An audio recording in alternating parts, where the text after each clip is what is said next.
ভারতের রাজধানী দিল্লি থেকে আটক ৪০ রোহিঙ্গা শরণার্থীকে কোনো আইনি প্রক্রিয়া ছাড়াই সমুদ্রে ফেলে দেওয়া হয়েছে বলে অভিযোগ উঠেছে।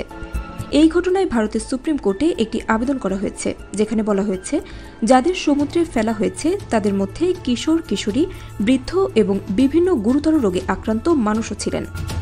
ভুক্তভোগীদের স্বজনদের দাবি, দিল্লি পুলিশের পক্ষ থেকে বলা হয়েছিল শুধুই বায়োমেট্রিক তথ্য সংগ্রহ করা হবে, কিন্তু এরপর আর কেউ ঘরে ফেরেনি।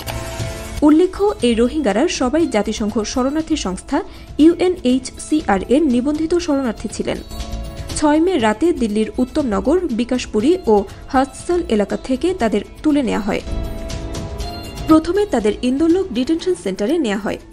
এরপর ৮ মে একটি ভারতীয় নৌবাহিনীর জাহাজে করে আন্দামান পৌঁছে দেওয়া হয়।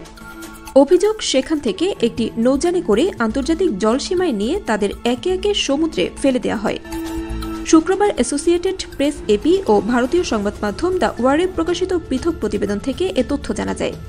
প্রতিবেদনে জাতিসংঘ শরণার্থী সংস্থার আইনজীবীরা জানান, আটক ব্যক্তিদের আইনের ২২ অনুচ্ছেদ অনুযায়ী আদালতে পেশ করা হয়নি, যা ভারতের সংবিধান লঙ্ঘন করে। UNHCR এর আইন কর্মকর্তা দিলওয়ার হোসাইন বলেন, তাদের সঙ্গে ভয়ানক প্রতারণা করা হয়েছে।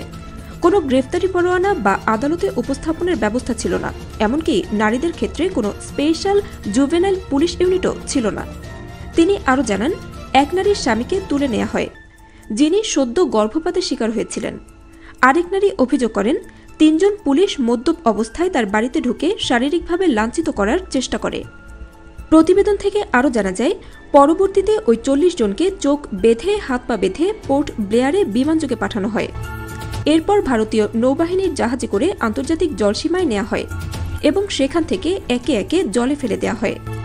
পরে ওই রোহিঙ্গারা নিজেরাই প্রায় ১২ ঘণ্টার সাঁতরে মিয়ানমারের তানিনথারি অঞ্চলে পৌঁছান। প্রসঙ্গত, ভারত সরকার দীর্ঘদিন ধরে বলে আসছে তারা ১৯৫১ সালের শরণার্থী কনভেনশন বা ১৯৬৭ সালের প্রোটোকলের স্বাক্ষরকারী নয়।